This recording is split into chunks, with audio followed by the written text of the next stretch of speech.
Dear friends, ngasigi wari sigi mamingdi saknibana mapu. Thainu mamangaida magine haibada hanne yengbuda kanasu leitraba sakniba nupa ama leirami. Magidi mayumsu leijade. Ukha wakhada lambigi sidaida tumi. Magi haibu no nganbadagina namina matabu fauba. Makhong leirak ponsang sinba thum chattuna. Nakumba kayagi thongjin changduna mabuk thananaba niduna sabana. Tolaba sakniba nupani. Aduga karigumbada mana niriba posting ado magi charadagi hentokna phangba numisingda mana magumba atopa sakniba singda saruk sing ado chamine. Nongmadi laibak phaba numit ama oirami numitumasu magi charado khara hena phanglami.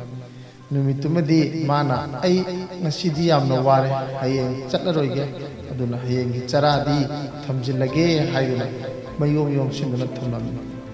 Anakpada leibu usi amana mana yomduna thamliba chayom adu hutoktuna chantoklami. Maduda mahana usi aduna harami nahana karigino aigi chayom se chathokliba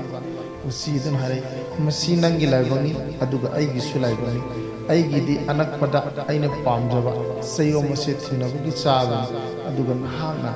hayengi chara ado mangbado maduna nahaki laibani. Matamaduda changniba nupaduna wakal munna khalam aduga mahang khanjaram ehak se onthongna laiba thikreda ehaki awabasing se koknabagidama ehak doktam budagi manak chalage aduga ehak aibak thiriba sigi maram ehak hangbo warebasi lorba tunda mahak nohe nganbaga magi lejaba pochai khara yomsillaga doktam budagi manak tan khosariki man asum lakada numita silaklam wabana sukham thenami numituma ahinduma yare naba kanagi thuminda sangsige haidina lam matamduda mahana yamna wangna chawna sariba nakun imungam urami imugdigi thongida mahana changlure thongado thilure aduga fajana set charba nakulu nupadu thongado haktorlam mabu gomi kumaktada mahaga se chakni bani haiba khanglabada inaka nupadu mabu taramna magi minda kusen birami aduga numidangi ahawba chaklen ne pijarami aduga hanglami nahak kadai chatkadori bani chakni bani paduna aiha gautam budagi manakta chatkadori bani ayaki wahang amagi pakhum thiru bedori bani kudak tu da naku nupadu haglami aigi so ichanupi sahiga taraga tare surbi amalai mahak se hek pokpadagi masi pau maro thokri masini aigi awabasi nahanga gautam budagi manakta chatkadu boiragadi aigi ichanupi se matou kamdongna maro thokadage haibado nahang hangbirau asumna wari sanaro matungda ahingduma lenkhre nongale tumma hogalaba matungda sangniba nupaduna inaka nupaduna mahaki wahangi pakumdo ayanga soidana purakani haibagi thajaba piramlaga yumadu thadoktuna lagne asum makha lakpada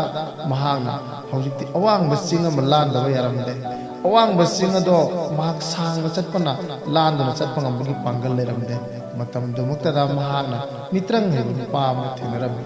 mitrang hebu nupadu da haijabadagi mahaki mitrangi sayedagi matena awang basing ado lanthok pirami aduga mitrang hebu nupadu na changni bu nupadu da nahakadai da chatkadari bano haina hakiram matamduda mahana chap manaba paukum ehak gautam budagi manakta chalibani wahang amgi paukum thibani haikari matamduda mitrang hebu nupaduna adudi ehaki su wahang amgi paukum hana pubirao nasidagina sahi lising ama se ehang aigi mitrangi sahi asida tungduna swarga yogna paikhatpada amukta su yogu ngamde kamdawna sarga yogudage haibado nahana gautam budagi mafamda aigi hinsinda hangbiro adugumba mitrang haiba nupadu su mahana wahangadagi pakum soidana purakani haibagi thajaba piramlaba matungda mahaki gautam budagi manak labagi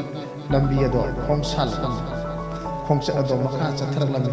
asum namuk lakpada handakti paglaba ipaga mathinarami ipaga adu mahakamdona langadage haibasida wakhal warami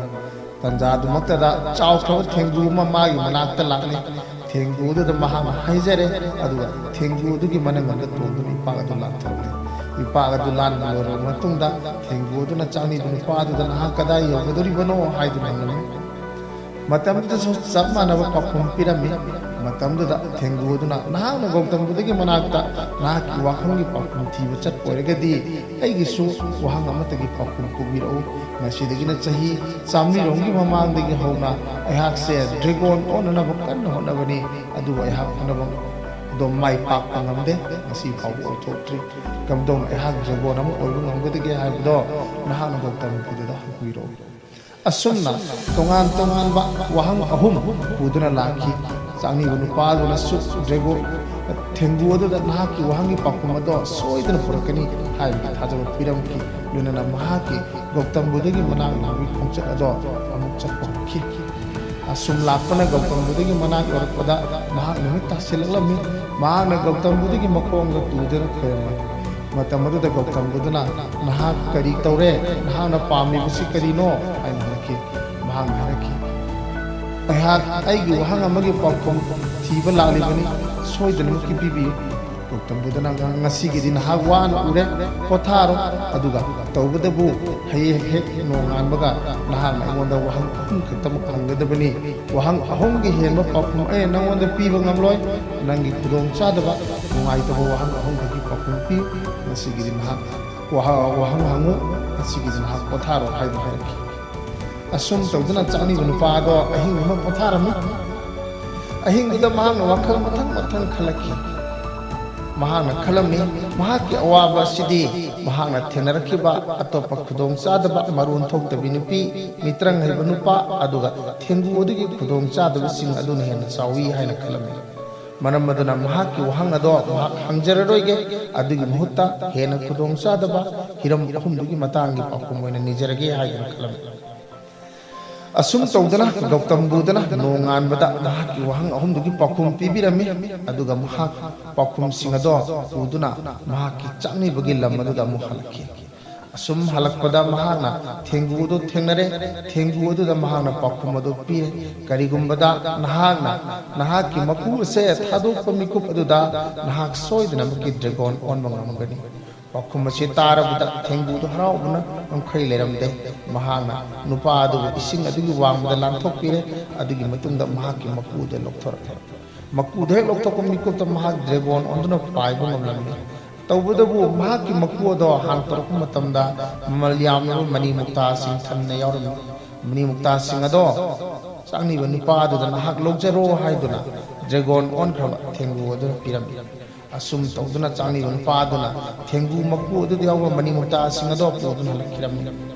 ꯑꯃꯨꯛ ꯃꯍꯥꯛꯀꯤ ꯈꯣꯡꯆꯠ ꯑꯗꯨ ꯃꯈꯥ ꯆꯠꯊꯔꯛꯄꯗ ꯃꯤꯇ꯭ꯔꯪ ꯍꯩꯕ ꯅꯨꯄꯥ ꯑꯗꯨꯒꯤ ꯃꯅꯥꯛ ꯌꯧꯔꯝꯃꯤ ꯃꯤꯇ꯭ꯔꯪ ꯍꯩꯕ ꯅꯨꯄꯥ ꯑꯗꯨꯒꯤ ꯃꯤꯇ꯭ꯔꯪꯒꯤ ꯆꯩꯗꯨꯒꯤ ꯃꯇꯦꯡꯅ ꯃꯍꯥꯛ ꯆꯤꯡ ꯑꯗꯨ ꯂꯥꯟꯊꯣꯛꯂꯦ ꯑꯗꯨꯒ ꯃꯍꯥꯛꯅ ꯃꯤꯇ꯭ꯔꯪ ꯍꯩꯕ ꯅꯨꯄꯥ ꯑꯗꯨꯗ ꯒꯧꯇꯝ ꯕꯨꯙꯅ ꯃꯉꯣꯟꯗ ꯍꯥꯏꯔꯛꯄ ꯄꯥꯎꯈꯨꯝ ꯑꯗꯨ ꯇꯝꯂꯝꯃꯤ ꯃꯤꯇ꯭ꯔꯪ ꯍꯩꯕ ꯅꯨꯄꯥ ꯅꯍꯥꯛꯅ ꯀꯔꯤꯒꯨꯝꯕ ꯁ꯭ꯋꯔꯒ ꯌꯧꯅ ꯆꯠꯀꯦ ꯈꯜꯂꯕꯗꯤ ꯅꯍꯥꯛꯀꯤ ꯆꯩ ꯑꯗꯨ ꯊꯥꯗꯣꯛꯑꯣ ꯅꯍꯥꯛꯅ ꯅꯍꯥꯛꯀꯤ ꯃꯤꯇ꯭ꯔꯪꯒꯤ ꯆꯩ ꯑꯗꯨ ꯍꯦꯛ ꯊꯥꯗꯣꯛꯄ ꯃꯤꯀꯨꯞꯇ ꯅꯍꯥꯛ ꯁ꯭ꯋꯔꯒ ꯌꯧꯕ ꯉꯝꯒꯅꯤ ꯃꯤꯀꯨꯞꯇꯨꯃꯛꯇꯗ ꯃꯤꯇ꯭ꯔꯪ ꯍꯩꯕ ꯅꯨꯄꯥ ꯑꯗꯨꯅ ꯆꯩ ꯑꯗꯨ ꯊꯥꯗꯣꯛꯄ ꯃꯇꯝꯗ ꯃꯍꯥꯛ ꯄꯥꯏꯈꯠꯄ ꯉꯝꯂꯝꯃꯤ ꯂꯣꯏꯅꯅ ꯁ꯭ꯋꯔꯒ ꯌꯧꯅ ꯄꯥꯏꯕ ꯉꯝꯕꯒꯤ ꯁꯛꯇꯤꯁꯨ ꯂꯩꯔꯦ ꯍꯥꯏꯕꯁꯤ ꯃꯍꯥꯛ ꯈꯪꯈꯤ ꯃꯍꯥꯛꯅ ꯃꯤꯇ꯭ꯔꯪꯒꯤ ꯆꯩ ꯑꯗꯨ ꯆꯥꯛꯅꯤꯕ ꯅꯨꯄꯥ ꯑꯗꯨꯗ ꯄꯤꯔꯝꯂꯕ ꯃꯇꯨꯡꯗ ꯊꯥꯒꯠꯄ ꯐꯣꯡꯗꯣꯛꯂꯝꯂꯦ ꯑꯗꯨꯒ ꯁ꯭ꯋꯔꯒ ꯌꯧꯅ ꯄꯥꯏꯈꯤꯔꯝꯃꯤ ꯑꯁꯨꯝꯅ ꯆꯥꯛꯅꯤꯕ ꯅꯨꯄꯥ ꯑꯗꯣ ꯍꯧꯖꯤꯛꯇꯤ ꯃꯅꯤ ꯃꯨꯛꯇꯥ ꯑꯃꯁꯨꯡ ꯃꯤꯇ꯭ꯔꯪꯒꯤ ꯆꯩꯁꯤꯡ ꯑꯗꯣ ꯄꯨꯔꯗꯨꯅ ꯁꯛꯇꯤ ꯂꯩꯅ ꯏꯅꯥꯛꯈꯨꯟꯕ ꯅꯨꯄꯥ ꯑꯗꯨꯒꯤ ꯃꯌꯨꯝ ꯃꯥꯏꯀꯩ ꯄꯥꯡꯅ ꯂꯥꯛꯂꯝꯃꯤ ꯑꯔꯣꯏꯕ ꯃꯍꯥꯛꯀꯤ ꯄꯟꯊꯨꯡꯐꯝ ꯑꯣꯏꯅ ꯏꯅꯥꯛꯈꯨꯟꯕ ꯅꯨꯄꯥꯗꯨꯒꯤ ꯊꯣꯡꯗ ꯂꯦꯞꯂꯔꯦ ꯑꯗꯨꯒ ꯏꯅꯥꯛꯈꯨꯟꯕ ꯅꯨꯄꯥꯗꯨꯅꯁꯨ ꯃꯥꯕꯨ ꯂꯥꯛꯄ ꯉꯥꯏꯔꯝꯃꯤ ꯃꯍꯥꯛ ꯏꯅꯥꯛꯈꯨꯟꯕ ꯅꯨꯄꯥꯗꯨꯗ ꯍꯥꯏꯈꯤ ꯅꯍꯥꯛꯀꯤ ꯅꯆꯥꯅꯨꯄꯤ ꯑꯁꯦ ꯁꯣꯏꯗꯅꯃꯛꯀꯤ ꯃꯔꯣꯟ ꯊꯣꯛꯀꯅꯤ ꯃꯍꯥꯛꯀ ꯂꯨꯍꯣꯡꯒꯗꯕ ꯃꯍꯥꯛꯀꯤ ꯅꯨꯄꯥ ꯑꯣꯏꯒꯗꯕ ꯃꯤꯁꯛ ꯑꯗꯨꯒ ꯍꯦꯛ ꯊꯦꯡꯅꯕ ꯃꯤꯀꯨꯞꯇꯨꯗ ꯃꯍꯥꯛ ꯃꯔꯣꯟ ꯊꯣꯛꯀꯅꯤ ꯍꯥꯏꯅ ꯒꯧꯇꯝ ꯕꯨꯙꯅ ꯍꯥꯏꯔꯝꯃꯤ ꯑꯗꯨꯕꯨ ꯌꯥꯝꯅ ꯑꯉꯛꯄ ꯑꯃ ꯑꯣꯏꯅ ꯆꯥꯎꯈ꯭ꯔꯕ ꯌꯨꯝ ꯑꯗꯨꯒꯤ ꯁꯤꯟꯗꯒꯤ ꯈꯪꯍꯧꯗꯅ ꯆꯦꯟꯊꯔꯛꯂꯤꯕꯤ ꯃꯁꯛ ꯃꯇꯧ ꯐꯖꯔꯕꯤ ꯃꯔꯣꯟ ꯊꯣꯛꯇ꯭ꯔꯕꯤ ꯅꯨꯄꯤ ꯑꯗꯨꯅ ꯅꯨꯄꯥꯗꯨ ꯍꯦꯛ ꯎꯕ ꯃꯤꯀꯨꯞꯇꯨꯗ ꯆꯥꯛꯅꯤꯕꯗꯨ ꯍꯦꯛ ꯎꯕ ꯃꯤꯀꯨꯞꯇꯨꯗ ꯃꯁꯤꯒꯤ ꯅꯨꯄꯥꯁꯤꯔ ꯅꯍꯥꯟ ꯑꯩꯒꯤ ꯋꯥꯍꯪꯒꯤ ꯄꯥꯎꯈꯨꯝ ꯄꯨꯔꯛꯀꯅꯤ ꯍꯥꯏꯕ ꯅꯨꯄꯥꯗꯨ ꯍꯥꯏꯗꯨꯅ ꯍꯜꯂꯛꯈꯤꯔꯝꯃꯤ ꯃꯇꯝ ꯑꯗꯨꯗ ꯃꯔꯣꯟ ꯊꯣꯛꯂꯨꯗ꯭ꯔꯕꯤ ꯅꯨꯄꯤ ꯑꯗꯨꯒꯤ ꯃꯄꯥ ꯑꯃꯁꯨꯡ ꯃꯃꯥꯗꯨ ꯄꯨꯡꯉꯛꯈꯤ ꯃꯈꯣꯏ ꯃꯤꯀꯨꯞꯇꯨꯃꯛꯇꯗ ꯒ꯭ꯌꯥꯟ ꯇꯥꯈꯤ ꯂꯥꯛꯂꯤꯕ ꯆꯥꯛꯅꯤꯕ ꯅꯨꯄꯥ ꯒꯧꯇꯝ ꯕꯨꯙꯒꯤ ꯃꯅꯥꯛꯇꯒꯤ ꯄꯥꯎꯈꯨꯝ ꯄꯨꯗꯨꯅ ꯂꯥꯛꯂꯤꯕ ꯅꯨꯄꯥ ꯑꯁꯦ ꯃꯍꯥꯛꯀꯤ ꯃꯆꯥꯅꯨꯄꯤꯒꯤ ꯅꯨꯄꯥ ꯑꯗꯨ ꯁꯣꯏꯗꯅ ꯑꯣꯏꯔꯦ ꯍꯥꯏꯕꯁꯤ ꯈꯪꯈꯤ ꯃꯔꯝ ꯑꯗꯨꯅ